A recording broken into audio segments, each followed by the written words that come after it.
So, Gaz, something that you and I talk about a lot is we hear people all around the place say there's a real talent shortage, it's really hard to find people, etc.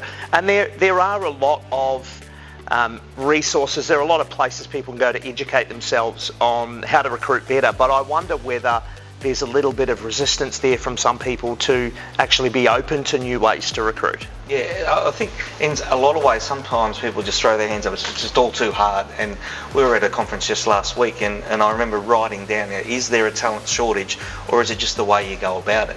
And you know, for years, it's not just us, but there's information that's been out there that shows you these are some of the things that you need to do to get your talent attraction machine working. And I think we started in 2015 writing up, here's a talent strategy and how to go about it. And this is all the stuff we do and just gave it out to people. But what you need to have is that you need to have a combination of time, skill and money to throw at these problems. And you know, if you've got the time and you want to educate yourself and skill yourself up on it, then you probably don't have to spend as much money on things like your recruitment fees and the like.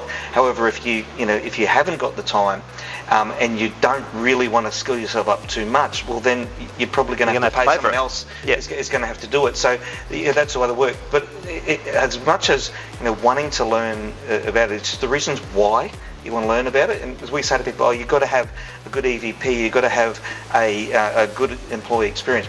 But why? And when you go and seek out that knowledge and you say, oh God, I'm ready to learn about this, you don't have to go and do courses on the whole thing. It's just educate yourself as to why that's the case. And then when you see, it's like the penny drops and you see, oh, I can understand why I do that now. And then you'll be able to realise, well, there's a whole lot of things I can do that I thought I probably wouldn't be able to beforehand, because I've now gone and sought out the ability to learn about these things. And for us, it's sort of not, I think we got to the epiphany of we're not just going to try and sell this to people and ram it down their throat and demand that they need to know that. They've got to be ready. So we're about passionately educating those that want to learn. I think that's the situation that we've got to at the moment. And if there are people that want to learn that, the Two Recruiters One Mic, we've got a whole series of proactive recruitment. There's heaps of material out there, and that's the stuff that's going to take you out of this mire of, it's really hard to find people. Because I guess what we tried to do in the start is change it for a whole industry, the industries that we recruited in.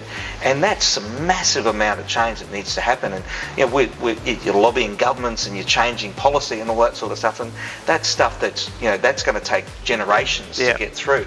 So rather than try and change it for everyone, why don't you just look for your own business and how do I get out of this mire of finding it? And that's by educating yourself and being ready to understand why these things are important. Yeah, it's interesting you mentioned the podcast, because ultimately that's why we started the Two Recruiters One Mic podcast. Was we'd see someone make a mistake or do something that's counterproductive to what they're trying to achieve, and say, okay, well, we'll have a chat about that and hopefully we can stop other people making that mistake. And there's stacks of, like any topic, there's stacks of podcasts out there. There's stacks of resources online. You've only got to jump on LinkedIn. People post content all the time about how to recruit, but ultimately you have to want to absorb that information, and ultimately you have to be open to relearning and changing the way that you do things, right? Yeah, and I think you've got to pick a horse and stick to it, sort of thing. And if you say, well, look, I'm going to outsource that to somebody else, that's great, but it's going to cost you some money to do that. Or I want to learn a bit more about this so I can understand why, and then maybe it won't, So but you don't just sit there. The thing you don't want to do is just sit there and go, geez, it's hard to find talent. It's a little bit like that cartoon of when the cavemen, where they've got the square wheel and someone turns up with the round one. They go, no, we're too busy on this. It's the same philosophy.